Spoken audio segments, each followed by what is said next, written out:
Good morning दोस्तों, दोबारा से किताबों की दुनिया में आपका स्वागत है। आज हम लोग जिस किताब पर ऑडियो बना रहे हैं वो शेयर मार्केट से रिलेटेड है।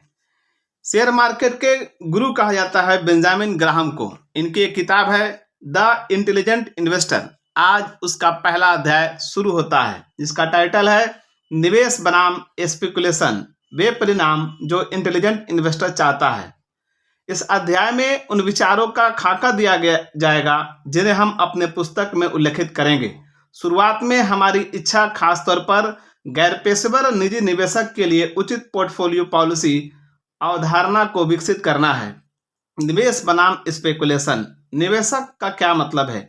पूरी पुस्तक में इस शब्द को स्पेकुलेटर के विपरीत इस्तेमाल किया जाएगा। बहुत पहले 1934 में हमारी पुस्तक सिक्योरिटी एनालिसिस में हमने इन दोनों के बीच स्पष्ट अंतर को दर्शाने का प्रयास किया था, जो यह था निवेशक क्या है, जिसमें विश्लेषण के माध्यम से मूल पूंजी की सुरक्षा और समुचित रिटर्न को तय किया जाता है।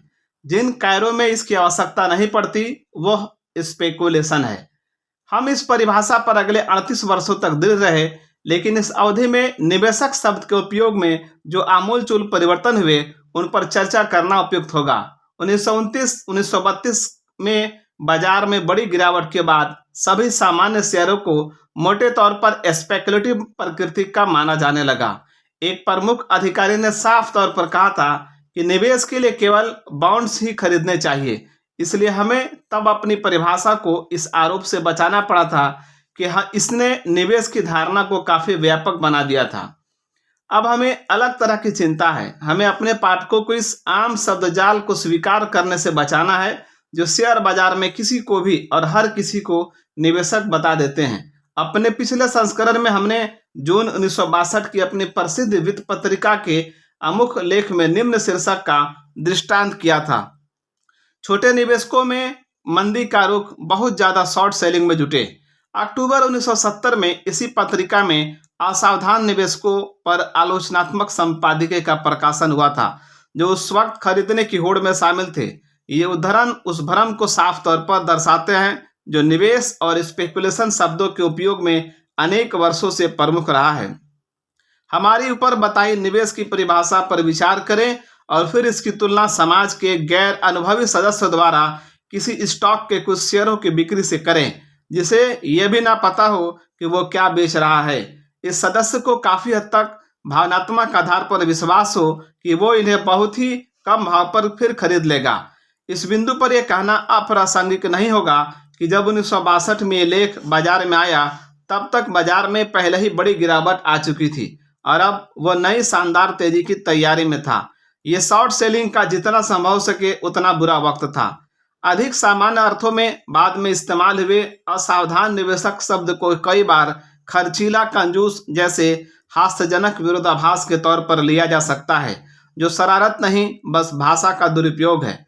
अखबार निवेशक शब्द का इसी तरह उपयोग करते हैं क्योंकि वॉल स्ट्रीट की सरल भाषा में प्रतिभूति सिक्योरिटी खरीदने या बेचने वाला हर व्यक्ति निवेशक होता है, फिर भले ही वह कुछ भी या किसी भी उद्देश्य या किसी भी भाव पर या नगद या मार्जिन किसी पर भी खरीद रहा हो। इसकी तुलना 1948 में जनता के सामान्य शेयरों के प्रति दृष्टिकोण से कीजिए, जब प्रश्न पूछे जाने वाले में से 90% ने सामान्य शेयरों की खरीद का विरोध किया था।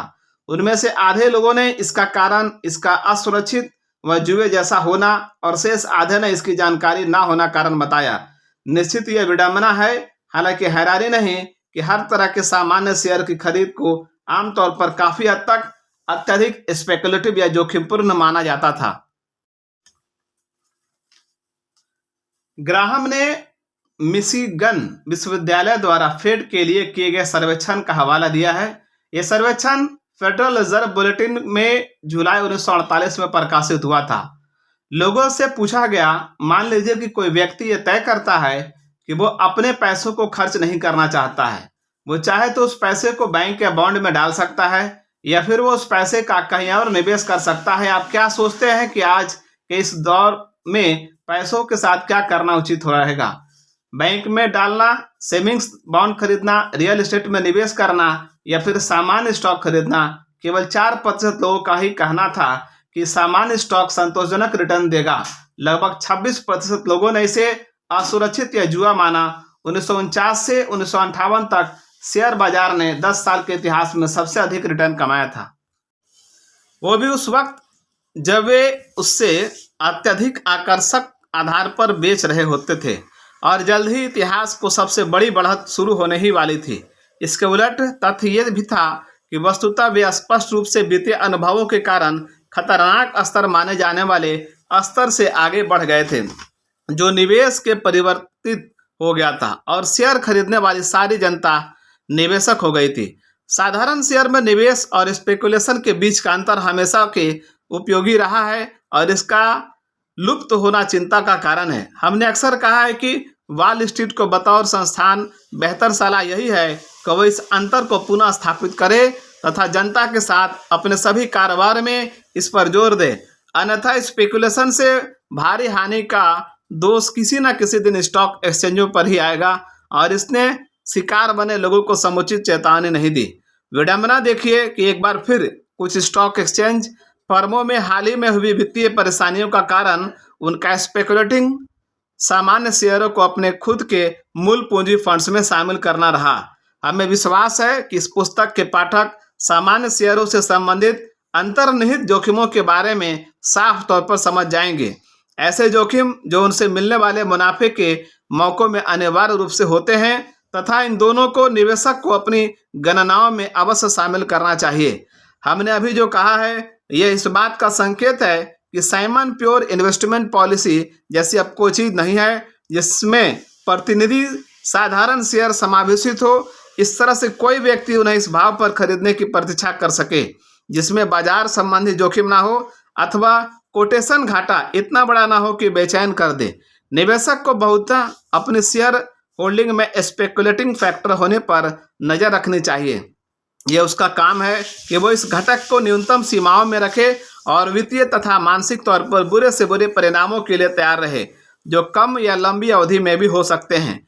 यहाँ स्टॉक स्पेकुलेशन से संबंधित 2 पैरा और होने चाहिए, क्योंकि जैसा कि आप सब जानते हैं कि स्पेकुलेटिव घटक अधिकांश प्रतिनिधि सामान्य शेयरों में अंतर्निहित होते हैं। स्पष्ट स्पेकुलेशन ना तो अवैध है, ना अनैतिक और ना ही अधिकांश लोगों के लिए इसे वहन करना मुश्किल है। इसके अलावा कुछ हद तक स्पेकुलेशन आवश्यक व अपरिहार्य है, क्योंकि बहुत से साधारण शेयरों में लाभ और हानि दोनों की पर्याप्त संभावनाएं होती हैं। इस दौरान शेयर बाजार में सालाना 18.7% का औसतन रिटर्न कमाया था। 2002 के अंत में बिजनेस वीक में सर्वेक्षण किया था, जिसका निष्कर्ष प्रारंभिक फेड सर्वेक्षण के निष्कर्षों को प्रतिध्वनित करता है। सर्वेक्षण में पाया गया केवल 24% निवेशक म्यूचुअल फंड या स्टॉक पोर्टफोलियो में निवेश करने के इच्छुक थे। 3 वर्ष पहले यह आंकड़ा 47% था। तब इसके जोखिम की भी कल्पना कर लेनी चाहिए। इंटेलिजेंट इन्वेस्टर की तरह इंटेलिजेंट स्पेकुलेशन भी होता है, लेकिन ऐसे भी बहुत से तरीके हैं जिनमें स्पेकुलेशन बुद्धिमानी भरा नहीं होता। इनमें से कुछ प्रमुख हैं। पहला, स्पेकुलेशन करते हुए इसे निवेश समझना। दूसरा, समुचित ज्ञान और कौशल ना होने के बावजूद स्पेकुलेशन को विनोद की जगह गंभीरता से लेना। और तीसरा, जितना नुकसान सह सकते हैं उससे ज़्यादा धन स्पेकुलेशन में लगाना। हमारी रूढ़िवादी सोच के अनुसार प्रत्येक गैर पेशेवर जो मात्र मार्जिन पर काम कर रहा है वह स्वतः सिद्ध स्पेकुलेशन कर रहा है, और ये उसके ब्रोकर का काम है कि उसे सही सलाह दे। और जो कोई भी कथित लोकप्रिय सामान्य शेयर खरीद रहा है या ऐसी ही कोई चीज़ खरीद रहा है तो यह या तो स्पेकुलेशन है या जुआ। स्पेकुलेशन हमेशा सही मोहक रहा है, और अगर आप इस खेल में माहिर हैं तो ये बहुत आनंददायी भी है। लेकिन अगर आप इसमें अपना भाग आजमाना चाहते हैं तो अपनी मूल पूंजी का कुछ हिस्सा, जो जितना कम उतना अच्छा है, को इस उद्देश्य से अलग निकाल लें। इस खाते में और ज़्यादा धन केवल इसलिए ना जोड़ें क्योंकि बाजार चढ़ रहा है और मुनाफा बढ़ रहा है। ये वक्त अपने स्पेकुलेशन फंड में पैसा निकालने का है। अपने स्पेकुलेटिव और निवेश परिचालन को एक ही खाते से ना करें, ना ऐसा सोचें। परिणाम जो रक्षात्मक निवेशक चाहता है। हमने पहले ही बताया है कि रक्षात्मक निवेशक वह है जो मुख्य रूप से सुरक्षा में रुचि रखता है तथा परेशानियों से मुक्त रहकर निवेश करता है। सामान्य रूप से कहें तो औसत सामान्य हालत में उसे कौन सा मार्ग लेना चाहिए और कितने रिटर्न की आशा करनी चाहिए। नीचे में एक लाइन होता है ग्राहम बेल के द्वारा, स्पेकुलेशन दो स्तरों का फायदेमंद साबित होता है। पहला, बिना स्पेकुलेशन के नई और अपरिचित कंपनियां जैसे Amazon.com या उससे पूर्ण एडिसन इलेक्ट्रिक लाइट कंपनी विस्तार के लिए आवश्यक पूंजी जुटाने में कभी सक्षम नहीं हो पाएगी। एक बड़े लाभ को संभावना का आकर्षण का ग्रीज है जो नवाचार की मशीनरी को लुब्रिकेट करता है। दूसरी बात, हर बार स्टॉक खरीदने या बेचने पर जोखिम का भी आदान प्रदान होता है, लेकिन कभी खत्म नहीं होता। दरअसल क्रेता प्राथमिक जोखिम खरीदता है, यह स्टॉक की कीमत के गिरने का जोखिम होता है। विक्रेता के पास भी अवशिष्ट जोखिम रह जाता है। यह जोखिम है कि जो स्टॉक उसे बेचा है उसकी कीमत ऊपर जा सकती है। एक मार्जिन खाते के जरिए आप ब्रोकरेज फर्म से कर्ज लिए गए धन का उपयोग करके स्टॉक खरीद सकते हैं। स्टॉक की कीमत बढ़ने पर कर्ज लिए गए धन से किया गया निवेश अपने रुपया पर धन अर्जित करने में मदद करता है।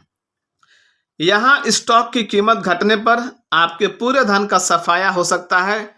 कर्ज के लिए कोलेटरल आपके खाते में निवेश का मूल्य होता है। तात्पर्य यह है कि यह मूल्य उधार की ली गई राशि से कम पड़ जाने पर आपको और धन डालना पड़ता है। मार्जिन खाते के बारे में अधिक जानकारी के लिए www.sec.government.in पर जाएं। उम्मीद कर सकता है, अगर ऐसे किन्हीं हालात का अस्तित्व वास्तव में है, इस सवालों के जवाब देने से पहले हमें विचार करना होगा कि 7 वर्ष पूर्व हमने इस विषय पर क्या लिखा था। दूसरा, तब से अब तक निवेश के आशानुकूल रिटर्न को शामिल करने वाले अंतर्निहित कारकों में कौन से अहम बदलाव हो गए हैं, और अंत में मौजूदा हालत 1972 की शुरुआत में उसे क्या करना चाहिए और वो किसकी उम्मीद कर सकता है। पहला, हमने 6 वर्ष पहले क्या कहा था।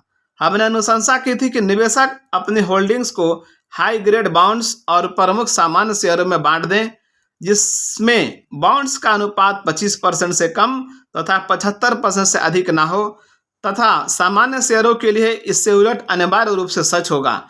उसका सरलतम विकल्प दोनों के बीच 50-50 का अनुपात बनाए रखना चाहिए, जिसमें तत्व समानता को संतुलित करना होगा। जब बाजार गतिविधि इसमें लगभग 5% का बदलाव कर दे, वैकल्पिक पॉलिसी के तौर पर वो अपने सामान्य शेयरों को 25% तक कम करने का चयन कर सकता है। अगर उसे महसूस हो कि बाजार में खतरनाक स्तर की तेजी है और इससे उलट ये इसे अधिकतम 75% तक बढ़ा सकता है। अगर उसे लगे कि शेयर के भाव में गिरावट उन्हें अत्यधिक आकर्षक बना रही है। 1965 में निवेशक हाई ग्रेड टैक्सेबल बॉन्ड्स पर 4.5% तथा अच्छे टैक्स फ्री बॉन्ड्स पर 3.5% प्राप्त कर सकते थे। प्रमुख सामान्य शेयरों पर यह लगभग रिटर्न 892 के DGIA के साथ केवल लगभग 3.2% था। ये वो अन्य तत्व सावधान करते हैं। हमने कहा था कि बाजार समान स्तर पर हो तो निवेशक अपने खरीदे शेयरों पर शुरुआती लाभांश रिटर्न 3.5% और 4.5% के बीच हासिल कर सकेगा, जिसमें लगभग उसी राशि की प्रतिनिधि स्टॉक सूची में अंतर्निहित मूल्य में लगातार वृद्धि और सामान्य बाजार सालाना रिटर्न मिलेगा। इसका उल्लेख किया जाना चाहिए कि उपरोक्त अंकगणित शेयर बाजार के बढ़ने की बहुत कम दर की उम्मीद को व्यक्त करता है, जबकि इससे कहीं ज़्यादा बढ़त 1949 और 1964 के बीच हासिल कर ली गई थी। सूचीबद्ध स्टॉक्स के लिए यह दर शानदार थी। उनमें औसत बढ़त 10% से ज़्यादा थी। इसे सामान्य तौर पर गारंटी के हिसाब से देखा जाता था कि ऐसे ही संतोषजनक परिणाम आने वाले समय में मिलेंगे जिन पर भरोसा किया जा सकता है। कुछ ही लोग इस संभावना पर गंभीरता के विचार करने को तैयार थे कि अतीत में बढ़त की उच्च दरों का मतलब है स्टॉक की कीमतें अब बहुत अधिक हैं, और इसलिए कि 1949 के बाद आश्चर्यजनक परिणामों का मतलब भविष्य के लिए बहुत अच्छे नहीं, बहुत बुरे परिणाम हैं। दूसरा, वर्ष 1964 से अब तक क्या हुआ। 1964 के बाद सबसे बड़ा बदलाव यह हुआ कि फर्स्ट ग्रेड बॉन्ड्स पर ब्याज दरों में रिकॉर्ड उच्च स्तर की वृद्धि हुई। हालांकि 1970 के न्यूनतम भाव के मुकाबले काफी रिकवरी हो चुकी है। अच्छे संस्थागत शेयरों पर प्राप्त रिटर्न अब लगभग 7.5% है, जो 1964 के 4.5% से अधिक ही है। इसी बीच DJIA टाइप शेयरों के लाभांश रिटर्न में हो रही अच्छी बढ़त 1969-70 में बाजार गिरने के दौरान भी जारी रही, लेकिन हमारे लिखते वक्त जब डाउ 900 पर है, यह 1964 के अंत के 3.2% के मुकाबले 3.5% से कम है। इस अवधि के दौरान ब्याज दरों में आए बदलावों से मीडियम टर्म बॉन्ड्स मानो 20 वर्ष के बाजार भाव में अधिकतम लगभग 38% गिरावट आई। वो इन घटनाक्रमों का विरोधाभासी पहलू है। 1964 में हमने विस्तार से इस संभावना पर चर्चा की थी कि शेयरों के भाव संभवतः काफी अधिक होंगे और यह अंततः बड़ी गिरावट का कारण बनेगा, लेकिन हमने इस संभावना पर विशेष रूप से विचार नहीं किया था कि ऐसा ही उच्च ग्रेड बॉन्ड्स के साथ भी हो जाएगा। ना ही हमने किसी अन्य जानने वालों ने किया। हमने ये चेतावनी दी थी कि ये ब्याज दरों में बदलावों के कारण दीर्घावधि बॉन्ड के भाव काफी भिन्न हो सकते हैं। तब से जो कुछ भी हो रहा है उस आलोक में सोचे तो इस चेतावनी पर संबंधित उदाहरणों सहित अपर्याप्त रूप से जोर दिया जा रहा है, क्योंकि तथ्य यह है कि अगर निवेशक के पास 1964 में DJIA में 874 के बंद भाव पर उक्त राशि होती तो 1971 के अंत में उसे बहुत थोड़ा सा मुनाफा हुआ होता। यहाँ तक कि 1970 के न्यूनतम स्तर पर उसकी सांकेतिक हानि अच्छे दीर्घावधिक बॉन्ड से कम होती। दूसरी ओर अगर वो अपने बॉन्ड सरीखे निवेश को US saving bonds, short term corporate issue या सेविंग्स अकाउंट तक सीमित रखता तो इस अवधि के दौरान उसकी मूल पूंजी के बाजार में कोई हानि नहीं होती और वो उससे अधिक रिटर्न हासिल करता जो किसी अच्छे शेयर से प्राप्त होता। इस तरह यह पता चलता है कि 1964 में नगद तुल्य निवेश साधारण शेयरों से ज्यादा बेहतर साबित हुए, जबकि मुद्रास्फीति भी थी जो सिद्धांत शेयरों को नगद से प्रधान मानती है। अच्छे दीर्घावधिक बॉन्ड्स के उद्धत प्रधान मूल्य में कमी का कारण मुद्रा बाजार के घटनाक्रम थे, एक दुर्बोध क्षेत्र जिसका साधारण व्यक्ति की निवेश पॉलिसी पर कोई अहम प्रभाव नहीं होता। यह समय के साथ मिलने वाले अनुभवों की अनंत श्रृंखला से भी बस एक है जो यह दर्शाती है कि प्रतिभूतियों के विभाव का पूर्वानुमान नहीं लगाया जा सकता। नोट्स बेंजामिन ग्राहम द्वारा नीचे नोट्स दिया जाता है, वो ये है। ग्राहम के वाक्य को पुनः पढ़े, गौर करें कि सबसे महान निवेश विशेषज्ञों में से एक क्या कह रहे हैं। प्रतिभूति की भविष्य की कीमतों को अनुमानित नहीं किया जा सकता, और जैसे जैसे आप पुस्तक को आगे पढ़ें इस बात पर भी गौर करें कि किस प्रकार ग्राहम आपको जो कुछ बताते हैं उसका उद्देश्य सच्चाई से जूझने में आपकी मदद करना है, क्योंकि आप बाजार के व्यवहार का अनुमान नहीं लगा सकते हैं। आपको अपने व्यवहार का अनुमान लगाना और उसको नियंत्रित करना सीखना पड़ता है।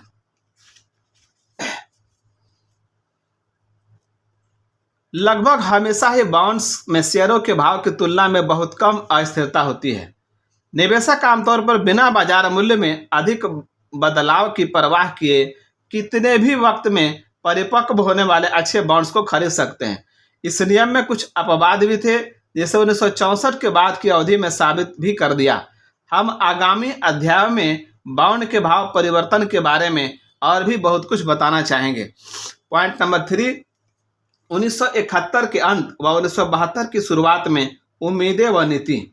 1971 का अंत होने तक अच्छे माध्यावधिक कॉर्पोरेट बॉन्ड पर 8% कराधीन ब्याज और अच्छी राज्य और निगम प्रतिभूतियों पर करमुक्त 5.7% ब्याज पाना संभव था। लघु अवधिक क्षेत्र में निवेशकों को अमेरिकी सरकार के 5 वर्षीय इशू पर लगभग 6% मिल जाता था। इस दूसरे तरीके में क्रेता को इसके बाजार मूल्य में संभावित नुकसान की चिंता नहीं रहती थी, क्योंकि उसे तुलनात्मक रूप से शॉर्ट होल्डिंग में अंत में 6% ब्याज रिटर्न सहित संपूर्ण धनराशि वापस मिलना निश्चित रहता था। 1971 में DJIA के 900 के आदर्शी मूल्य स्तर पर केवल 3.5% रिटर्न मिलता था। मान लीजिए हमें आज पहले की तरह ये आधारभूत नीतिगत फैसला करना है कि पूंजी को हाई ग्रेड बॉन्ड्स या अन्य कथित नकद तुल्य व प्रमुख डीजेआईए टाइप शेयरों के बीच किस तरह विभाजित करें। अगर हमारे पास निकट भविष्य से बड़ी बढ़ोतरी या बड़ी गिरावट के पूर्व अनुमान का कोई ठोस कारण ना हो तो मौजूदा हालात में हम कौन सा रास्ता लेंगे। मान लीजिए हम अनुमान लगाते हैं कि अगर कोई गंभीर प्रतिकूल बदलाव नहीं होते तो रक्षात्मक निवेशक को अपने शेयरों पर चालू 3.5% लाभांश रिटर्न तथा लगभग 4% के औसत वार्षिक वृद्धि का विश्वास रखना चाहिए। हम ये बाद में स्पष्ट करेंगे कि इस वृद्धि का आकार अनिवार्य रूप से विभिन्न कंपनियों का वार्षिक गैर वितरित मुनाफे की राशि को पुनः निवेशित करना होता है। कर पूर्व आधार पर उसके शेयरों का संयुक्त रिटर्न औसतन 7.5% हो सकता है, जो उसके हाई ग्रेड बॉन्ड्स से थोड़ा कम है, तथा कर पश्चात आधार पर शेयर पर औसत रिटर्न 5.3% के करीब आएगा। बेंजामिन ग्राहम का कोट्स। ग्राहम का पूर्वानुमान कितना सही निकला? प्रथम दृष्टि में ऐसा प्रतीत होता है कि उनका अनुमान काफी कुछ सही था। 1972 की शुरुआत से लेकर 1981 के अंत तक शेयरों में 6.5% का वार्षिक औसत रिटर्न अर्जित किया। ग्राहम ने अपने पूर्व अनुमान के लिए समय अवधि निर्दिष्ट नहीं की थी, लेकिन ये माना जाता है कि वह 10 वर्षों की समय अवधि को ध्यान में लेकर चल रहे थे। हालांकि इसी अवधि में मुद्रास्फीति 8.6% सालाना की दर से बढ़ी। नतीजन स्टॉक में हुई वृद्धि का संपूर्ण लाभ मुद्रास्फीति की भेंट चढ़ गया। अपने अध्याय के इस भाग में ग्राहम गार्डन समीकरण का सार समझा रहे हैं। इस समीकरण के अनुसार शेयर बाजार का भविष्य में प्राप्त होने वाला रिटर्न वर्तमान लाभांश यील्ड और अपेक्षित आय यील्ड का योग है। 2003 की शुरुआत में 2% से कम के लाभांश लगभग 2% की दीर्घावधिक आय में वृद्धि व 2% से अधिक की मुद्रास्फीति के साथ भविष्य में लगभग 6% के साथ दीर्घावधिक वार्षिक रिटर्न संभव है। Notes close. औसत रिटर्न 5.3% के करीब आएगा। ये लगभग उतना ही है जितना किसी अच्छे टैक्स फ्री मालवाहक माध्याधिक बॉन्ड्स पर मिल सकता है। आज ये उम्मीदें 1964 के विश्लेषण की तुलना में बॉन्ड्स के मुकाबले शेयरों की कम पक्षधर हैं। ये निष्कर्ष अनिवार्य रूप से उस बुनियादी तथ्य का अनुपालन करता है कि 1964 से बॉन्ड्स से प्राप्त रिटर्न शेयरों के रिटर्न के मुकाबले बहुत अधिक है। हमें यह तथ्य नहीं भूलना चाहिए कि अच्छे बॉन्ड्स पर ब्याज और मूल पूंजी भुगतान अधिक सुरक्षित होता है और इस कारण वे लाभांश और शेयरों की भाव वृद्धि से अधिक सुनिश्चित होता है। इसके साथ ही हम मजबूरन ये निष्कर्ष दे रहे हैं कि आज वर्ष 1971 के अंत में बॉन्ड निवेश स्पष्ट रूप से शेयर निवेश से बेहतर है। अगर हमें इस निष्कर्ष के सही होने का भरोसा होता तो हम रक्षात्मक निवेशक को सुझाव देते कि वह अपना सारा धन बॉन्ड्स में लगाए, ना कि साधारण शेयरों में, जब तक चालू रिटर्न के संबंध में महत्वपूर्ण बदलाव होकर वह शेयरों के पक्ष में न हो जाए। लेकिन निश्चित ही आज के स्तर पर हम पक्के तौर पर नहीं कह सकते कि बॉन्ड्स का प्रदर्शन शेयरों से बेहतर होगा। पाठक तुरंत ही दूसरे पक्ष के तौर पर मुद्रास्फीति कारक को संभावित कारक के तौर पर सोच लेंगे। अगले अध्याय में हम तर्क देंगे कि यील्ड में वर्तमान भिन्नताओं को देखते हुए अमेरिकी मुद्रास्फीति पर हमारा विशिष्ट अनुभव इस सदी में बॉन्ड्स की जगह शेयरों को चुनने का समर्थन नहीं करता, लेकिन एक संभावना हमेशा रहेगी। हालांकि हमने इसे दूर की कौड़ी माना है कि मुद्रास्फीति बढ़ जाए, जो किसी न किसी मायने में शेयर इक्विटीज को बॉन्ड से बेहतर बना देगी, जिसका भुगतान डॉलर में निर्धारित रकम में है। एक वैकल्पिक संभावना भी है जिसे हम काफी हद तक असंभावित मानते हैं कि अमेरिकी कारोबार इतने अधिक लाभकारी हो जाए बिना मुद्रास्फीति आए, जिससे आने वाले वर्षों में साधारण शेयरों के मूल्य में बड़े पैमाने पर वृद्धि को औचित्यपूर्ण सिद्ध कर सके। आखिर में इसके अलावा कुछ और ज्ञात संभावनाएं भी हैं जिनसे हम शेयर बाजार में बिना वास्तविक औचित्य के आधारभूत मूल्यों में अत्यधिक पूर्व अनुमानित बढ़त होते देख सकते हैं। इनमें से हमारे ध्यान में न आए किसी अन्य कारण से भी निवेशक के बॉन्ड्स पर 100% ध्यान केंद्रित करने पर पछतावा हो सकता है, भले उसमें रिटर्न स्तर उनके अनुकूल हो। Benjamin notes. 1977 के बाद ट्रेजरी इन्फ्लेशन प्रोटेक्टेड सिक्योरिटीज यानी TIPS को मार्केट में लाया गया। तब से वे निवेशक जिन्हें मुद्रास्फीति बढ़ने की उम्मीद होती है स्टॉक को बेहतर विकल्प नहीं मानते हैं। अन्य बॉन्ड्स के विपरीत उपभोक्ता मूल्य सूचकांक बढ़ने पर TIPS के मूल्य में भी वृद्धि होती है। इस प्रकार यह प्रतिभूति निवेशक को मुद्रास्फीति की वजह से पैसों के मूल्य में होने वाले मूल्य पतन से बचाती है। वही स्टॉक ऐसी कोई गारंटी प्रदान नहीं करते हैं। वास्तव में स्टॉक मुद्रास्फीति की उच्च दर के खिलाफ अपेक्षाकृत कम सुरक्षा प्रदान करते हैं। अधिक जानकारी के लिए अध्याय 2 पर टिप्पणी देखें। क्लोज। भले उसमें रिटर्न स्तर ज्यादा अनुकूल हो, इसलिए अधिक ध्यान रखने योग्य बातों पर इस पूर्वगामी चर्चा के बाद हम पुनः उसी बुनियादी समझौते नीति पर बात करेंगे जो रक्षात्मक निवेशकों के लिए है, खासकर उन लोगों के लिए जिन्होंने बड़ी मात्रा में धन बॉन्ड टाइप होल्डिंग्स और काफी मात्रा में इक्विटी में लगाया है। यह आज भी सत्य है कि वे दोनों घटकों के बीच 50-50 का विभाजन कर सकते हैं या ऐसा अनुपात रख सकते हैं जो उनके अनुकूल हो, जिसमें इनके बीच न्यूनतम 25% से अधिकतम 75% का अंतर हो सकता है। हम इन वैकल्पिक नीतियों पर अपने विस्तृत विचार आगामी अध्याय में प्रस्तुत करेंगे। क्योंकि फिलहाल साधारण शेयरों में से परिकल्पित कुल रिटर्न बॉन्ड्स के लगभग समान ही है, तो फिलहाल निवेशक को मिलने वाले अनुमानित रिटर्न शेयरों के मूल्यों में बढ़त समेत में कोई ज़्यादा अंतर नहीं होगा, चाहे उसने इन दोनों घटकों में धन का बंटवारा किस तरह किया हो। उपरोक्त गणना के अनुसार दोनों हिस्सों से प्राप्त औसत रिटर्न कर पूर्व 7.8% या कर मुक्त आधार या अनुमानित कर के भुगतान पर 5.5 रह सकता है। इस व्यवस्था से मिलने वाला रिटर्न उससे अधिक होगा जो एक पारंपरिक रूढ़िवादी निवेशक ने पूर्व दीर्घावधि में पाया होगा। ये 1949 के बाद से 20 वर्षों के दौरान मुख्य रूप से तेजी बाजार से प्राप्त लगभग 14% रिटर्न के लिहाज से अनाकर्षक लग सकता है, लेकिन यह याद रखना होगा कि 1949 और 1969 के बीच DJIA का भाव 5 गुना से ज़्यादा हुआ था, जबकि इसकी कमाई और लाभांश दोगुने हुए थे। अतः उस अवधि के दौरान आकर्षक बाजार रिकॉर्ड का कारण मुख्य रूप से निवेशकों व स्टोरियों की मानसिकता में आया बदलाव था, न कि इनका आधारभूत कारपोरेट मूल्य। इसे कुछ हद तक बूट स्ट्रैप ऑपरेशन भी कहा जा सकता है। रक्षात्मक निवेशक के साधारण शेयर पोर्टफोलियो की बात करें तो हमने केवल उन प्रमुख इशूज के बारे में ही बात की है जो डाउ जोन्स इंडस्ट्रियल एवरेज के 30 घटकों में शामिल है। हमने ऐसा केवल सुविधा की दृष्टि से किया है। इससे कहीं साबित नहीं होता कि केवल ये 30 इशूज ही खरीदने योग्य हैं। वास्तव में ऐसी और भी अनेक कंपनियां हैं जिनकी गुणवत्ता डाउ जोन्स की सूची में शामिल कंपनियों के औसत के बराबर या उससे बढ़कर ही है। इनमें पब्लिक यूटिलिटी कंपनियां भी शामिल हैं जिन्हें डाउ जोन्स का भिन्न एवरेज दर्शाता है। ग्राहम जोन नोट्स, बेंजामिन ग्राहम नोट्स। आज डाउ जोन्स इंडस्ट्रियल एवरेज के मौजूदा विकल्पों में Standard and Poor's 500 stocks index और विसा 5000 इंडेक्स शामिल है। S&P ऐसी 500 बड़ी और प्रसिद्ध कंपनियों पर ध्यान केंद्रित करता है जो अमेरिकी इक्विटी बाजार के कुल मूल्य का लगभग 70% हिस्से का प्रतिनिधित्व करती है। क्लोज। लेकिन यह मुख्य बिंदु यह है कि रक्षात्मक निवेशकों का कुल परिणाम किसी भी अन्य विविधात्मक या प्रतिनिधि सूची से बहुत अलग नहीं होने चाहिए।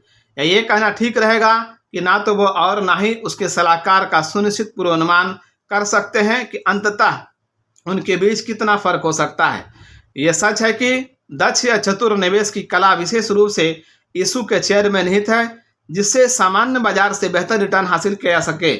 अन्य कहीं विकसित होने वाले कारणों को देखते हुए हमें रक्षात्मक निवेशकों के औसत से बेहतर परिणाम हासिल करने की क्षमता पर संदेह रहता है, जो वास्तव में खुद उनके संपूर्ण प्रदर्शन पर पानी फेरने जैसा है।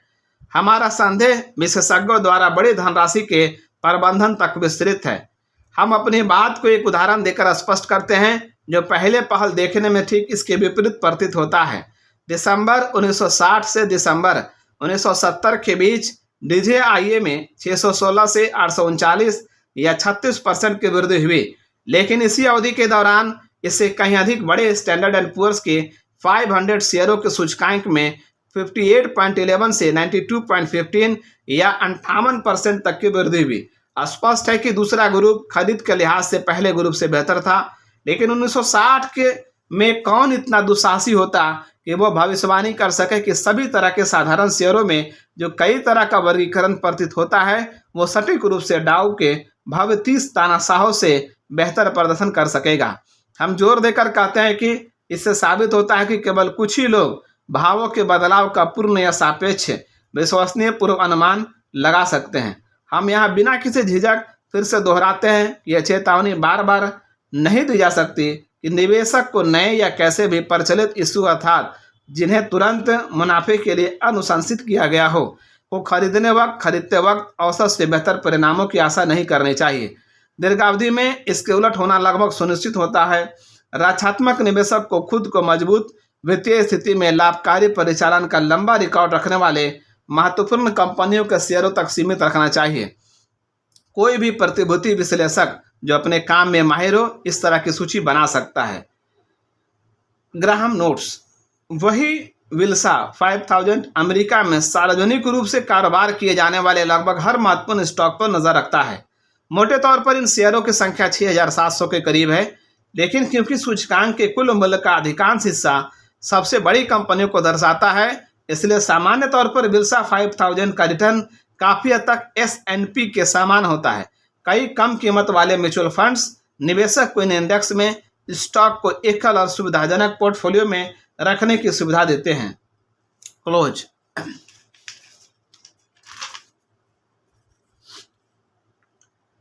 आक्रामक निवेशक अन्य तरह के साधारण शेयर भी खरीद सकते हैं, लेकिन वे भी बुद्धिमत्तापूर्ण विश्लेषण द्वारा स्थापित आकर्षण आधार वाले होने चाहिए।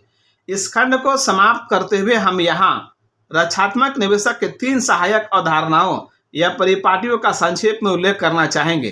पहला, अपने सामान्य शेयर पोर्टफोलियो के निर्माण के विकल्प रूप में सुव्यवस्थित निवेश फंड के शेयर खरीदना। वो किसी आम ट्रस्ट फंड या कमीशनड फंड का भी उपयोग कर सकता है, जिनका परिचालन अनेक राज्यों में ट्रस्ट कंपनियों और बैंक करते हैं। या अगर उसके पास धन ज़्यादा हो तो वो मान्यता प्राप्त निवेश सलाहकार फर्म की सेवाओं का उपयोग करे। इससे उसे अपने निवेश प्रोग्राम पर मानक रेखा सहित पेशेवर प्रबंधन प्राप्त होगा। तीसरा उपकरण है डॉलर कॉस्ट एवरेजिंग, जिसका बस यही मतलब है कि व्यक्ति सामान्य शेयरों में प्रति माह या हर तिमाही समान संख्या में डॉलर निवेश करे। इस तरह से वो उस वक्त ज़्यादा शेयर खरीदेगा जब बाजार नीचे हो, बजाय इसके जब बाजार में बढ़त हो, और अंत में उसे अपनी सभी होल्डिंग्स पर संतोषप्रद कुल कीमत हासिल होगी। वास्तव में वो इस पद्धति से व्यापक नजरिया काम करता है जिसे फार्मूला इन्वेस्टिंग कहते हैं। वह बात हमने अपने सुझाव में पहले ही बताई है कि बाजार गतिविधि से उलट संबंध रखते हुए निवेशक को अपने सामान्य शेयरों में न्यूनतम 25% से अधिकतम 75% के बीच विविधता रखनी चाहिए। ये विचार रक्षात्मक निवेशक के लिए अहम है और इन पर आगामी अध्याय में विस्तार से चर्चा की जाएगी। आक्रामक निवेशक कैसे परिणामों की उम्मीद रखता है? निश्चित ही हमारा उद्यमशील प्रतिभूति खरीदार अपने रक्षात्मक या शांत साथियों से कुल मिलाकर बेहतर परिणाम पाने की उम्मीद रखता होगा, लेकिन सबसे पहले उसे यह तय करना चाहिए उसे बेहतर परिणाम ना मिले, बदतर परिणाम ना मिले। वॉल स्ट्रीट में ऐसा होना कठिन नहीं कि पूरी ऊर्जा, अध्ययन और कार्यदक्षता हासिल करने के बाद भी अंत में फायदे की जगह नुकसान हो जाए। ये गुण अगर गलत दिशाओं में प्रवाहित होने लगते हैं तो अक्षमताओं से अलग करने या जानने के योग्य नहीं रहते। इसलिए यह बहुत जरूरी है कि उद्यमशील निवेशक इस साफ सोच के साथ शुरुआत करे कि किस प्रणाली में तर्कसंगत ढंग से सफल होने की ज़्यादा संभावना है और किसमें नहीं। Graham notes. अच्छी तरह से स्थापित निवेश फंडों पर अधिक सलाह के लिए अध्याय 9 देखें। एक मान्यता प्राप्त निवेश परामर्श फर्म द्वारा पेशेवर प्रशासन की चर्चा अध्याय 10 में की गई है। डॉलर कॉस्ट एवरेजिंग को अध्याय 5 में समझाया गया है। क्लोज। सबसे पहले हमें कुछ ऐसे तरीकों पर विचार करना होगा जिनसे निवेशकों और स्पेकुलेटर्स ने आमतौर पर औसत से बेहतर परिणाम पाने का प्रयास किया है। इनमें शामिल है पहला, बाजार में ट्रेडिंग। सामान्य तौर पर इसका अर्थ बढ़ने के दौरान बाजार में शेयर खरीदना और इसमें गिरावट के बाद बेचना है। जिन शेयरों को चुना जाता है उनमें बाजार औसत से बेहतर का रुख होता है। कम संख्या में कुछ पेशेवर सतत रूप से शॉर्ट सेलिंग करते रहते हैं। यहाँ वे उन इशूज को बेचते हैं जो फिलहाल उनके पास नहीं होते, लेकिन वे उन्हें स्टॉक एक्सचेंजों के स्थापित तंत्र द्वारा उधार लेते हैं। उनका उद्देश्य इन इशूज के भाव में आने वाली गिरावट से लाभ उठाना होता है। वे ऐसा बाद में उन्हें बेचने के भाव से कम भाव पर खरीद कर करते हैं। जैसा कि वॉल स्ट्रीट जर्नल में पृष्ठ 19 पर हमारी उक्ति संकेत करती है कि छोटे निवेशक अपने शब्द के अर्थ को धत्ता बता कई बार शॉर्ट सेलिंग में अपना अकुशल हाथ आजमाते हैं। पॉइंट नंबर 2, लघु अवधिक चयनात्मकता। इसका मतलब उन कंपनियों का शेयर खरीदना है जिनकी आय बढ़ने की रिपोर्ट आ रही है या इसकी उम्मीद है या जिनके लिए हालात कुछ अनुकूल होने की आशा की जा रही हो।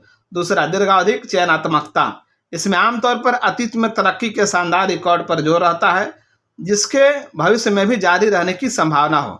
कुछ मामलों में निवेशक खुद ऐसी कंपनियों को चुनता है जिन्होंने अभी तक प्रभावशाली परिणाम ना दर्शाए हों लेकिन बाद में उनके उच्च अर्जन शक्ति स्थापित करने की संभावना हो। ऐसी कंपनियां किसी तकनीकी क्षेत्र में अक्सर मिल जाती हैं जैसे कंप्यूटर्स, दवाएं, इलेक्ट्रॉनिक, और वे अक्सर ऐसी नई प्रक्रियाएं या उत्पाद विकसित कर रही होती हैं जो विशेष रूप से संभावनाशील माने जा रहे होते हैं।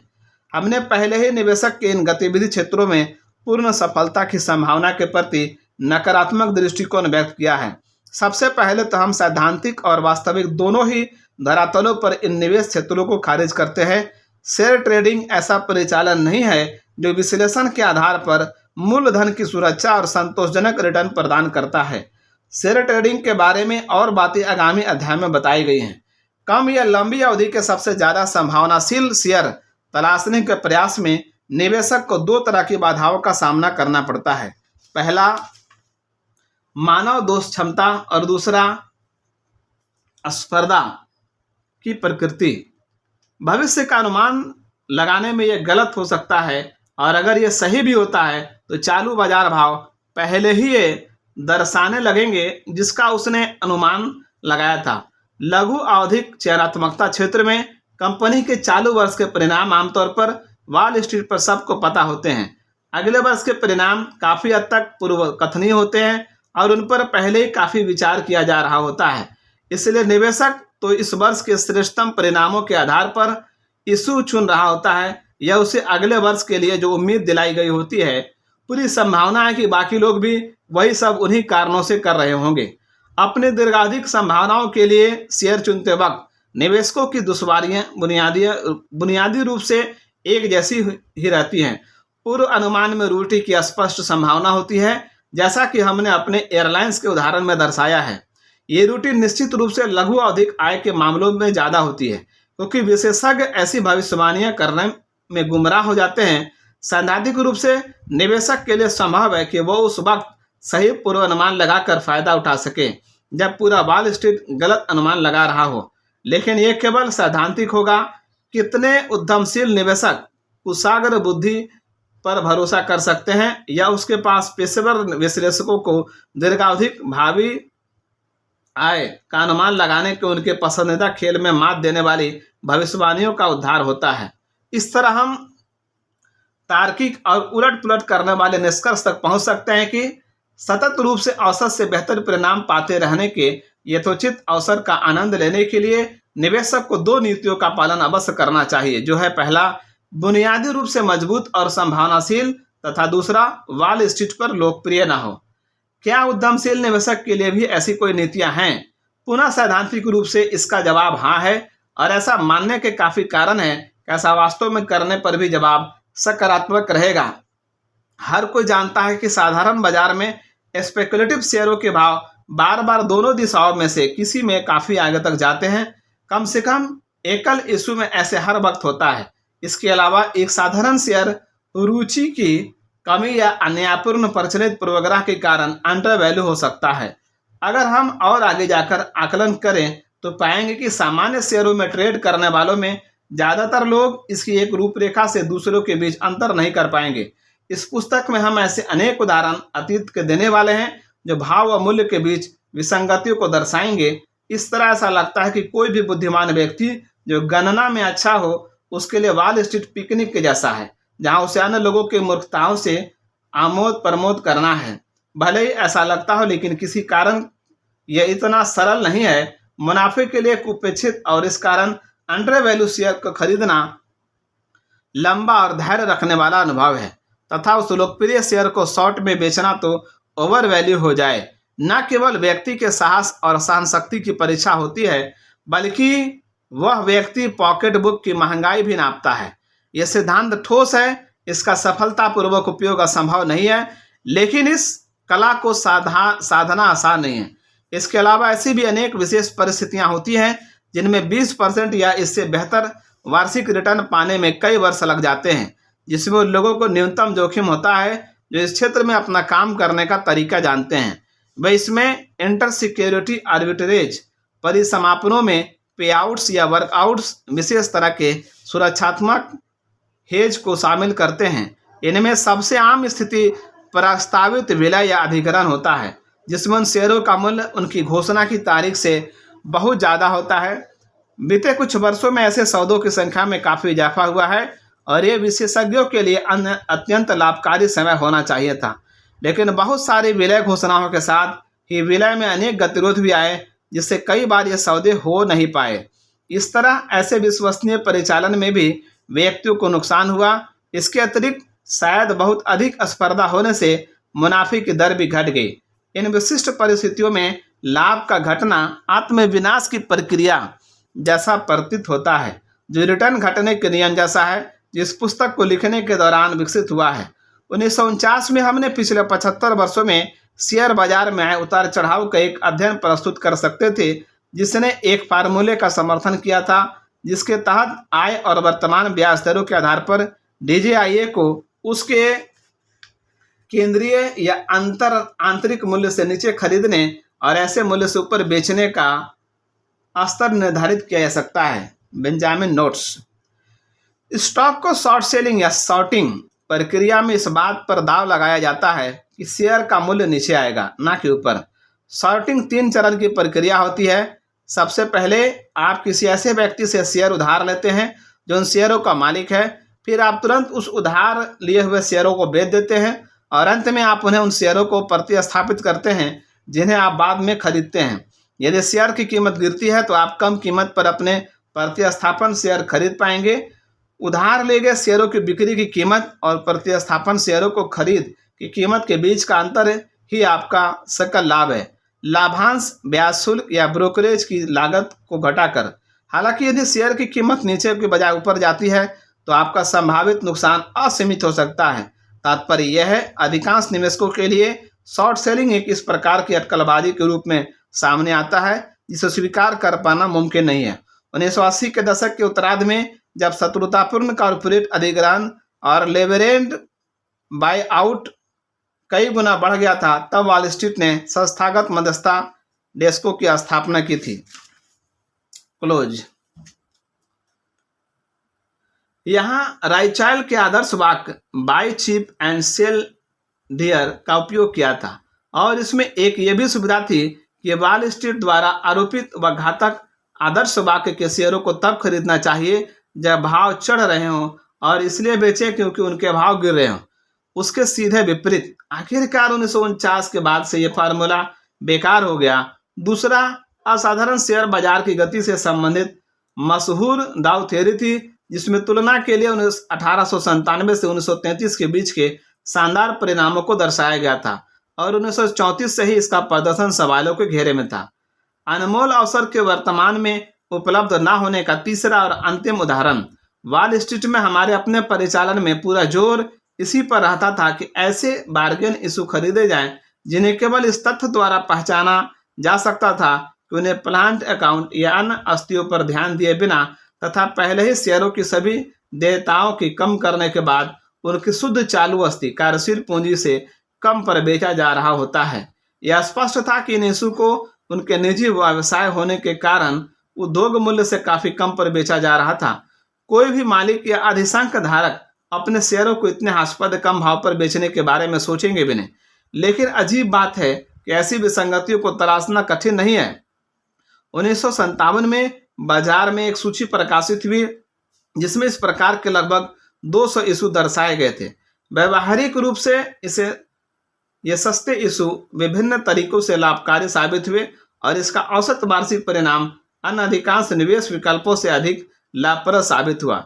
लेकिन अगले ही दशक इनके साथ ही उद्यमशील निवेशकों का विश्वसनीय चतुरापूर्ण और सफल परिचालन क्षेत्र भी शेयर बाजार से गायब हो गया। बेंजामिन नोट्स, इन जटिल सौदों के मूल्य निर्धारण में हुई त्रुटियों के लाभ कमाए जा सके, लेकिन ये डेस्क अपने कार्य में इतना ज्यादा कुशल हो गए कि अब आसानी से मुनाफा कमाना असंभव हो गया। अंततः इनमें से कई डेस्क बंद कर दिए गए, लेकिन इस तरह का व्यापार अब अधिकांश लोगों के लिए संभव या उपयुक्त नहीं रह गया है। दरअसल सार्थक लाभ उत्पन्न करने के लिए सौदों का आकार काफी बड़ा होना चाहिए और केवल मल्टी मिलियन डॉलर के मूल्य के सौदे ही ऐसा कर पाने में सक्षम होते हैं। यानी व्यक्ति व संस्थाएं हेज फंडों के माध्यम से इस रणनीति का उपयोग कर सकते हैं। इन हेज फंडों की विलय या इवेंट आर्बिट्रेज में विशेषज्ञ होना चाहिए। 19वीं शताब्दी में यूरोपीय निवेश बैंकिंग और ब्रोकरेज के क्षेत्र में राइसचाइल्ड परिवार एक प्रमुख व्यक्ति था।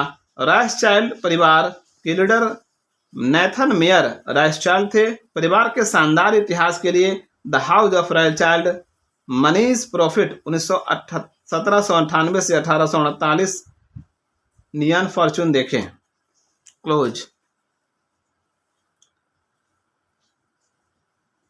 तत्पश्चात 1970 में पुनः कम भाव पर ऐसे सब वर्किंग कैपिटल इशू बड़ी संख्या में प्रकट हुए और बाजार में बड़ी रिकवरी के बाद भी वर्ष के अंत तक इतने इशू शेष थे जिससे पूरा पोर्टफोलियो तैयार किया जा सकता था। आज के हालात में उद्यमशील निवेशक के लिए औसत से बेहतर परिणाम पाने के विभिन्न अवसर मौजूद हैं। बिक्री के योग्य प्रतिभूतियों की लंबी सूची में ऐसे शेयरों की संख्या शामिल होनी चाहिए जिन्हें तार्किकता और यथोचित विश्वसनीय पैमाने पर अंडर वैल्यू माना जा सकता है।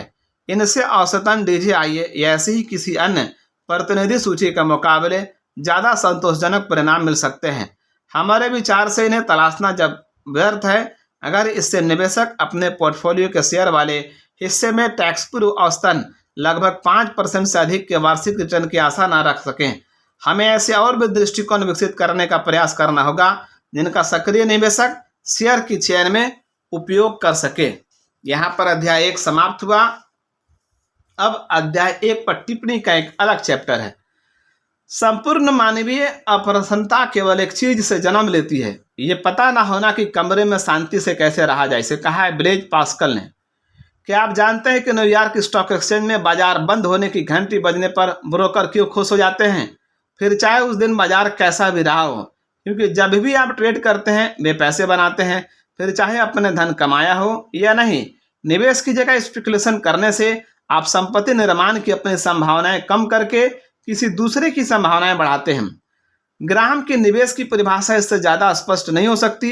निवेश कार्य वह है जो विश्लेषण के माध्यम से मूल पूंजी की सुरक्षा और समुचित रिटर्न का वादा करता है। ध्यान दें कि ग्राहम के अनुसार निवेश करने में 3 तत्व समान रूप से मौजूद होते हैं।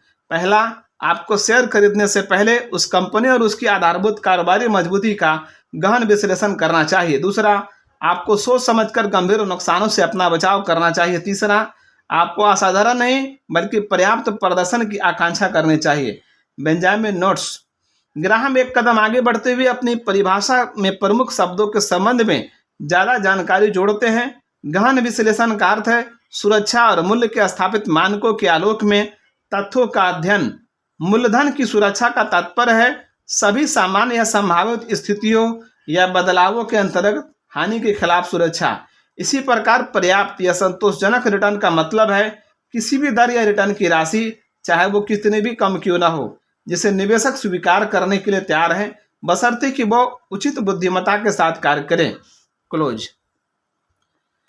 निवेशक शेयर की कीमत की गणना उसके कारोबारी मूल्य के आधार पर करता है, वहीं स्पेकुलेटर दाव लगाता है कि शेयर का भाव ऊपर जाएगा क्योंकि कोई दूसरा उसके लिए अधिक भुगतान को तैयार होगा। जैसा कि ग्राहम ने एक बार कहा था कि निवेशक बाजार भाव का अनुमान मूल्य मानक के आधार पर करेगा, जबकि स्पेकुलेटर बाजार भाव को अपना मूल्य मानक आधार बनाता है। स्पेकुलेटर के लिए शेयर के भावों का निरंतर प्रवाह ऑक्सीजन के जैसा है, इसे रोकिए और वे खत्म हो जाएंगे, जबकि निवेशक के लिए उसका महत्व अधिक नहीं है, जिसे ग्राहम कोटेशन मूल्य कहते थे। ग्राहम आग्रह पूर्वक आपसे केवल तभी निवेश करने को कहते हैं जब आपको आसानी से, भले ही आपके पास उसका दैनिक भाव जानने का कोई रास्ता न हो। कैसीनो में दाव लगाने या घुड़दौड़ में पैसा लगाने की तरह बाजार स्पेकुलेशन भी रोमांचक या लाभकारी हो सकता है अगर आप सौभाग्यशाली हैं, लेकिन संपत्ति निर्माण के लिए कल्पना योग्य सबसे बेकार तरीका है, क्योंकि वॉल स्ट्रीट भी लॉस वेगास अथवा रेस ट्रैक जैसा है। ये ऐसी असमानताएं उत्पन्न करता है कि बाजार हमेशा कायम रहे। अंत में ये उन सभी के खिलाफ जाता है जिन्होंने अपने सट्टे के खेल से बाजार को मात देने का प्रयास किया है। वहीं दूसरी ओर निवेश एक अलग तरह का कैसीनो है, जहां अंत में तब तक आपकी हार नहीं हो सकती जब तक आप खेल को नियमों के अनुसार खेलते रहें, जो असमानताओं को भी आपके पक्ष में रखे। जहां निवेश करने वाले आपके लिए धन कमाते हैं, वहीं स्पेकुलेट करने वाले अपने दलालों के लिए पैसा बनाते हैं। यही कारण है कि वॉल स्ट्रीट हमेशा निवेश के अस्थायी गुण की जगह स्पेकुलेशन के बनावटी आकर्षण का प्रचार करते हैं। तेज गति में असुरक्षा। ग्राहम स्पेकुलेशन और निवेश में भ्रमित होने के प्रति सावधान करते हैं कि वो हमेशा से एक गलती है। 1990 के दशक में ये भ्रम बड़ी बर्बादी का कारण बना। लगता था कि लगभग हर किसी का धैर्य खत्म हो गया था और पूरा अमेरिका स्पेकुलेशन नेशन स्टेरियो देश बन गया था, जहां ट्रेडर्स भरे पड़े थे जो एक के बाद एक शेयरों को इस तरह निशाना बना रहे थे जैसे अगस्त के महीने में टिड्डे घास के मैदानों में चारों ओर मंडराने लगते हैं। Benjamin notes. जैसा कि ग्राहम ने एक साक्षात्कार में सलाह देते हुए कहा था, अपने आप से पूछे, अगर इन शेयरों के लिए कोई बाजार नहीं होता तो क्या मैं इन शर्तों पर इन कंपनी में निवेश करने को तैयार होता। क्लोज। लोगों को यकीन होने लगा कि किसी निवेश तकनीक की जांच का सबसे आसान तरीका यह देखना है कि क्या ये कारगर रही। अगर वे बाजार में सफल रहते, फिर भले ही उसकी तकनीक कितनी भी खतरनाक या मूर्खतापूर्ण रही हो, लोग सही होने का दावा करने लगते थे। लेकिन इंटेलिजेंट इन्वेस्टर की अस्थायी रूप से सही होने में कोई दिलचस्पी नहीं होती। अपने दीर्घावधि के वित्तीय लक्ष्यों को पाने के लिए आपको सतत और विश्वसनीय रूप से सही होना होगा। 1990 के दशक में जो तकनीकें चलन में थी, उनमें डे ट्रेडिंग, विविधीकरण की देखा करना, लोकप्रिय म्यूचुअल फंड को खरीदते बेचते रहना, स्टॉक चुनने की प्रणालियों का पालन करना आदि शामिल थे, जो काम करती प्रतीत होती थी, लेकिन दीर्घावधि में इनके काम करते रहने की संभावना नहीं थी, क्योंकि वे ग्राहम के निवेश संबंधी 3 पैमानों पर खरी नहीं उतरती थी। अस्थायी तौर पर अधिक रिटर्न मिलने से कुछ साबित नहीं होता। इसे समझने के लिए ऐसे 2 स्थानों की कल्पना कीजिए जो एक दूसरे से 130 मील दूर हैं। अगर मैं 65 मील प्रति घंटे की गति से चलूं तो ये दूरी 2 घंटे में पूरी कर लूंगा, लेकिन अगर मैं 130 मील प्रति घंटे से ड्राइव करूं तो वहां 1 घंटे में पहुंच जाऊंगा। अगर मैं ऐसा करूं और सलामत बच जाऊं तो क्या मैं सही था? क्या आप भी ऐसा करने का प्रयास करेंगे? क्योंकि आपने मुझे इस काम को करने के डींग मारते सुना है। बाजार को हराने का दिखावटी प्रचार भी ऐसा ही है। संक्षेप में कहे तो जब तक आपका भाग्य साथ देगा, ये काम करेगा। समय के साथ इससे आपको नुकसान ही होगा। 1973 में जब ग्राहम ने द इंटेलिजेंट इन्वेस्टर को अंतिम बार संशोधित किया था, तब न्यूयॉर्क स्टॉक एक्सचेंज की वार्षिक टर्नओवर दर 20% थी। अर्थात एक पारंपरिक शेयर धारक अपने पास 5 साल रखने के बाद शेयर को बेचता था। 2002 आने तक ये टर्नओवर दर 105% तक पहुंच गई, जिसमें होल्डिंग्स अवधि केवल 11.4 माह थी। पहले 1973 में औसत म्यूचुअल फंड लगभग 3 वर्ष तक स्टॉक पर रहता था, लेकिन 2002 आते यह स्वामित्व अवधि सिकुड़ कर केवल 10.9 माह की रह गई। ऐसा लगता था कि म्यूचुअल फंड मैनेजर अपने स्टॉक का इतना अध्ययन ये पता लगाने के लिए कर रहे थे कि उन्हें वे खरीदने ही नहीं चाहिए थे। ऐसे में वे फौरन उन्हें बेच देने और फिर से एक नई शुरुआत करते हैं। यहाँ तक कि सबसे सम्मानित मनी मैनेजमेंट फर्में भी आपा खोने लगी। 1995 की शुरुआत में फिडेलिटी मैगलन, तब दुनिया का सबसे बड़ा म्यूचुअल फंड के मैनेजर, जेफ्री विनिम की परिस्थितियों में टेक्नोलॉजी सेक्टर के 42.5% शेयर थे।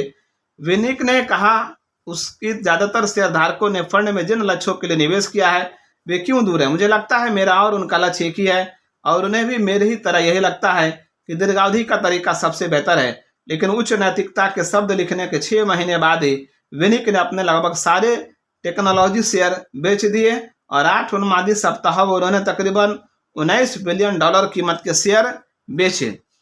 दीर्घावधि के लिहाज से ये काफ़ी कुछ था और 1999 आते आते फिडेलिटी के डिस्काउंट ब्रोकरेज डिवीज़न अपने ग्राहकों को पाम हैंडलेड कंप्यूटर द्वारा कहीं से भी कभी भी ट्रेड की सुविधा दे रहा था, जो फर्म के नए स्लोगन हर सेकंड कीमती है से पूरी तरह मेल खाता है।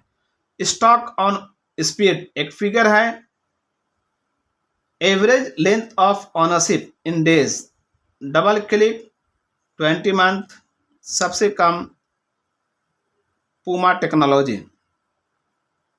5.5 मंथ।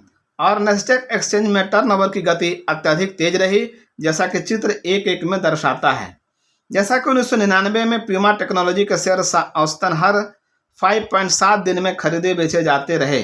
नेस्डेक के भव्य आदर्श वाक्य the stock market for the next 100 years के बावजूद उसके अनेक ग्राहकों ने शेयरों को अपने पास 100 घंटे भी नहीं रखा। बेंजामिन नोट्स, स्रोत Steve Galbraith, Sanford C and company, close.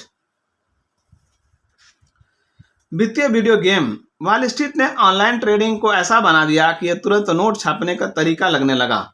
Discover brokerage सम्मानित फर्म मॉर्गन स्टैनली की ऑनलाइन शाखा ने एक टीवी विज्ञापन चलाया जिसमें गंदे कपड़े पहने 2 ट्रक ड्राइवर एक समृद्ध दिखते नौकरी पेशा को लिफ्ट देकर ले जा रहा है। उसके डैशबोर्ड पर उच्च उष्णकटिबंधीय समुद्र तट की फोटो देखकर वो नौकरी पेशा पूछता है, यहाँ छुट्टियों पर जाओगे? ड्राइवर जवाब देता है, वैसे वो मेरा घर है। हैरान होकर नौकरी पेशा पूछता है, यह तो एक द्वीप है।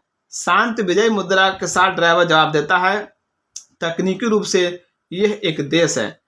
प्रचार इससे भी आगे बढ़ गया। ऑनलाइन ट्रेडिंग में कुछ नहीं करना होता और ना ही कुछ विचार करना होता है। ऑनलाइन ब्रोकर अमीर ट्रेड के टीवी विज्ञापन में 2 घरेलू महिलाओं को जॉगिंग से वापस आते दिखाया गया। उनमें से एक अपने कंप्यूटर पर लॉगिन करती है, कुछ एक बार माउस क्लिक करती है और उल्लासित होकर बोलती है, मैंने अभी अभी $1700 कमा लिए। वाटर हाउस ब्रोकरेज फर्म के टीवी विज्ञापन में एक व्यक्ति बास्केटबॉल कोच फिल जैक्सन से पूछता है, क्या आप ट्रेड के बारे में जानते हैं? वे जवाब देते हैं, मैं अभी यही करने जा रहा हूँ। जैक्सन की एनबीए टीमें कितने गेम जीत पाती अगर उन्होंने इसी दर्शन को खेल में भी आजमाया होता कि दूसरी टीम के बारे में कुछ नहीं जानना लेकिन कहना, मैं उनके साथ अभी खेलने को तैयार हूँ। यह चैंपियन बनने का फार्मूला नहीं जानता। 1999 आने तक लगभग 6 मिलियन लोग ऑनलाइन ट्रेडिंग करने लगे थे और उनमें से तकरीबन 10% इंटरनेट का उपयोग कर तीव्र गति से क्रय विक्रय करते हुए डे ट्रेडिंग कर रहे थे। शोबिज जगत की बारबरा स्ट्राइस से लेकर क्वींस न्यूयॉर्क में पहले बेटर का काम कर चुके 25 वर्षीय निकोलस बिरबास भी शेयर कारोबार कर रहे थे।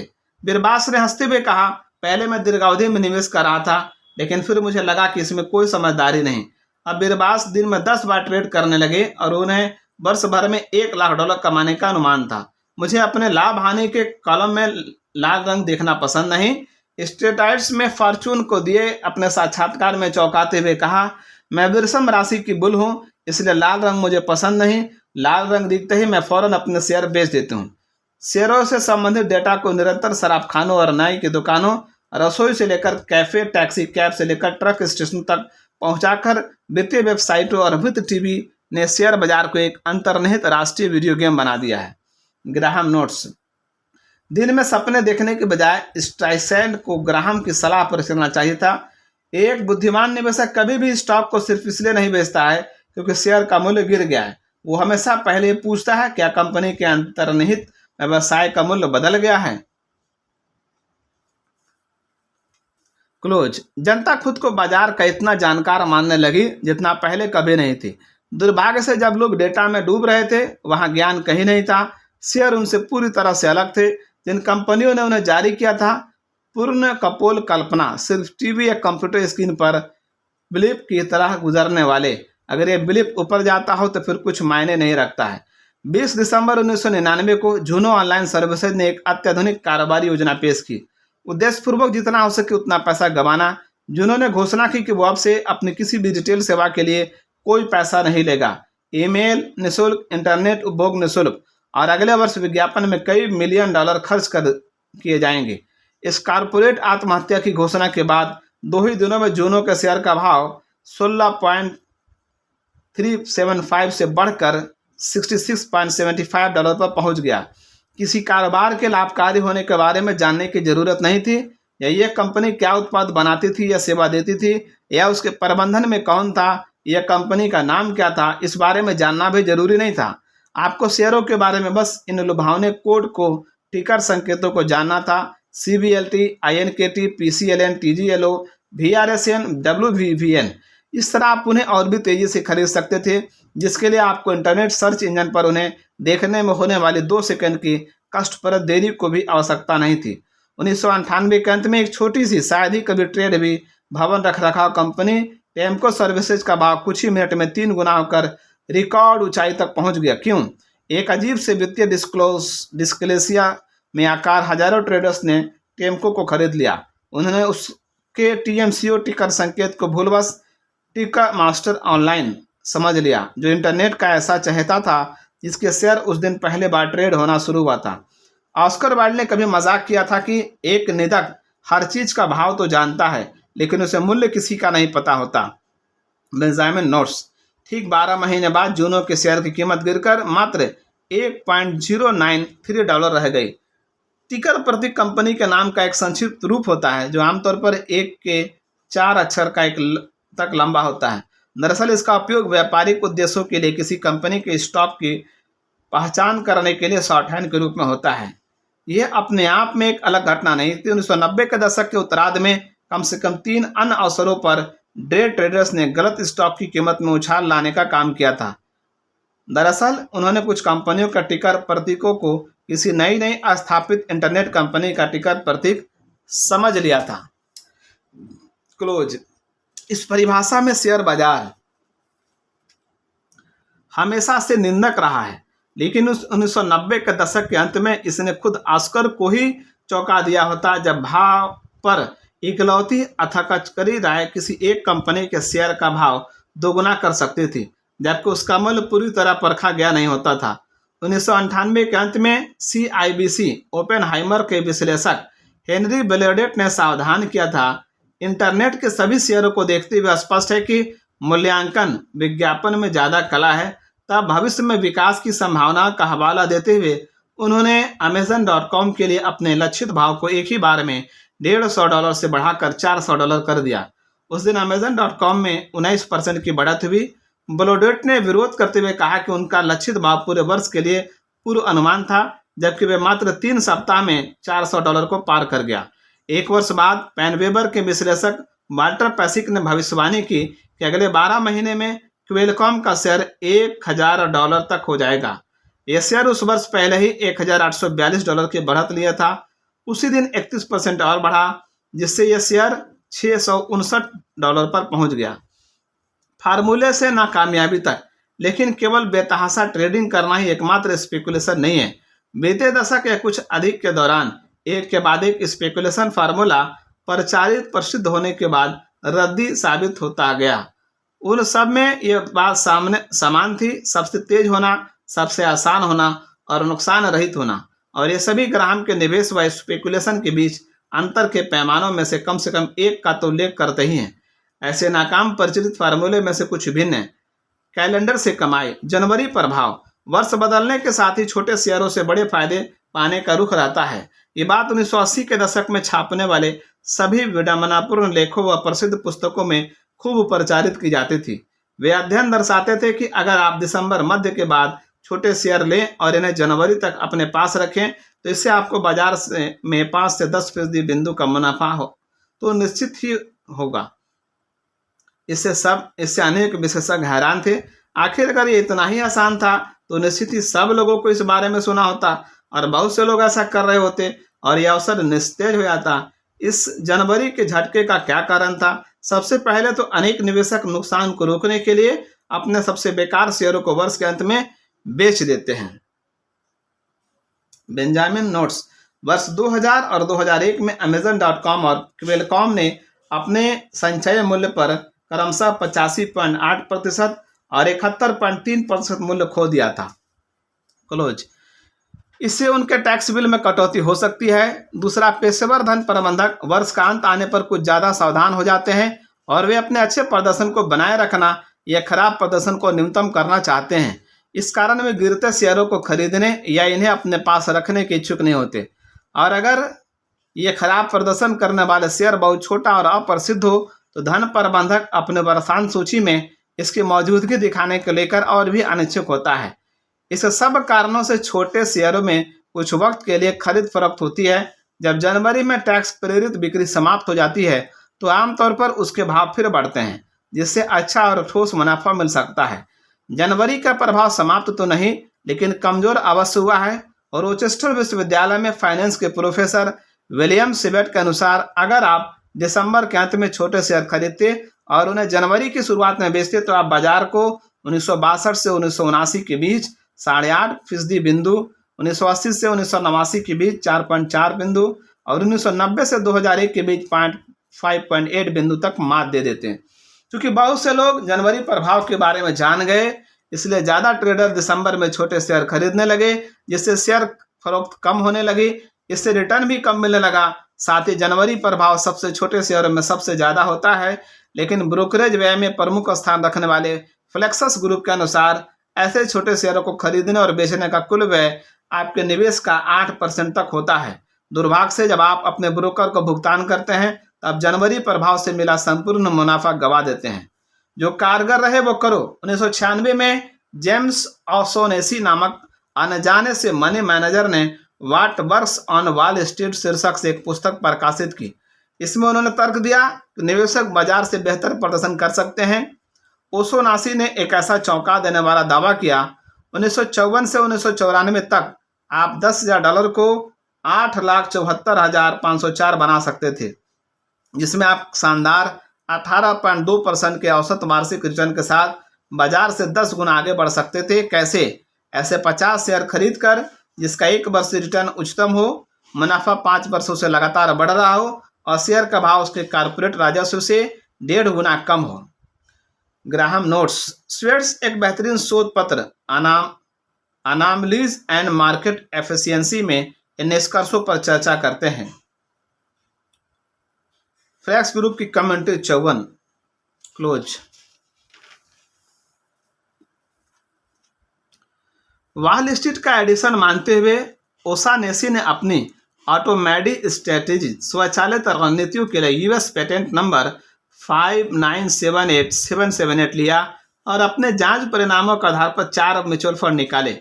1999 का अंत आने तक इन फंड में जनता ने $175 मिलियन का निवेश किया और शेयरधारकों को लिखे अपने वार्षिक पत्र में ओशानेसी ने धूमधाम के साथ कहा, हमेशा की तरह मुझे उम्मीद है हम सब साथ मिलकर मार्ग पर रहते व अपनी प्रमाणित निवेश रणनीतियों पर चलते हुए अपने दीर्घावधिक लक्ष्यों तक पहुंच जाएंगे।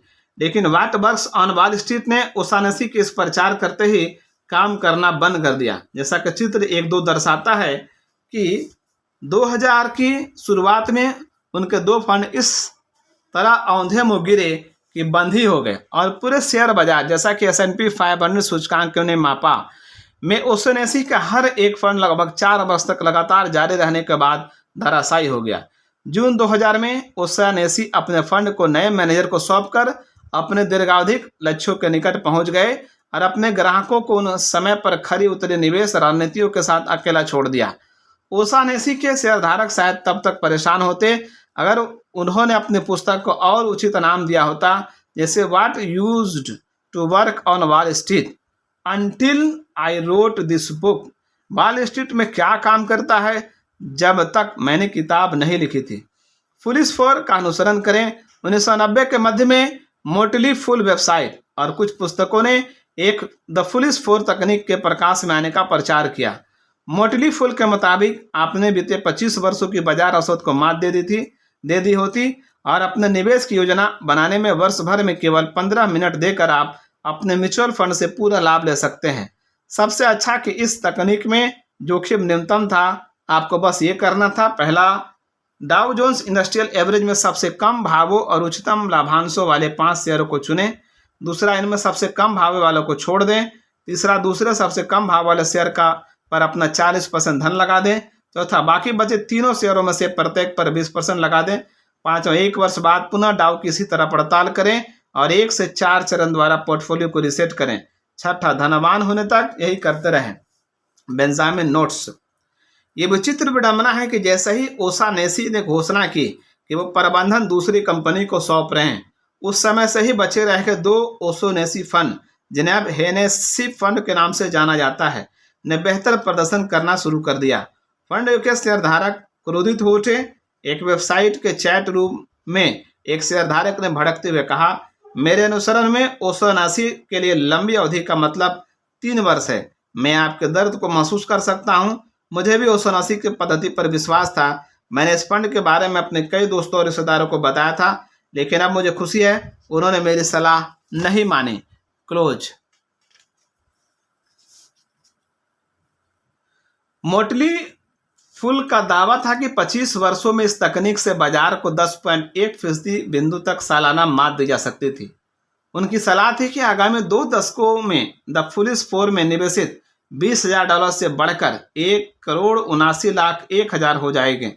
और उनका यह भी दावा था कि आप तब भी बेहतर कर सकेंगे अगर आप डाउ जोन्स के 5 सर्वाधिक लाभांश अनुपात वाले शेयरों के भाव से वर्गमूल निकालें और इससे सबसे अधिक वाले को छोड़ दें और बाकी 4 को खरीद लें।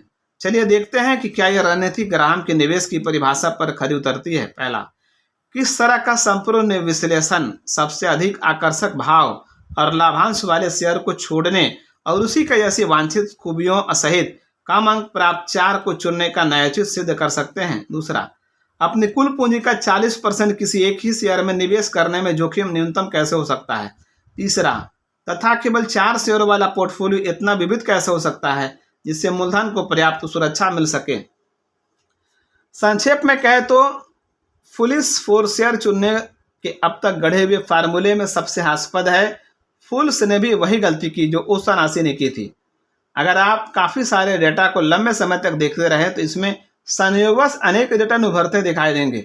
औसत से बेहतर शेयर रिटर्न उत्पन्न करने वाले कंपनियों में केवल भाग्य से ही कुछ चीज़ें एक जैसी हो सकती हैं, लेकिन अगर ये कारक शेयरों के बेहतर प्रदर्शन के कारक ना रहे हों तो इन्हें भावी रिटर्न की भविष्यवाणी करने में उपयोग नहीं किया जा सकता। मोटली फुल्स ने जिन्हें धूमधाम से खोजा उनमें से किसी भी कारक सबसे अच्छे अंक वाले शेयर को छोड़ना, दूसरे उच्चतम अंक वालों पर दोगुना दाव लगाना, लाभांश यील्ड को शेयरों के भाव के वर्गमूल से विभाजित करना से संभवतः शेयर के भावी प्रदर्शन को नहीं जाना जा सकता, या ये इसका कारण भी नहीं हो सकते।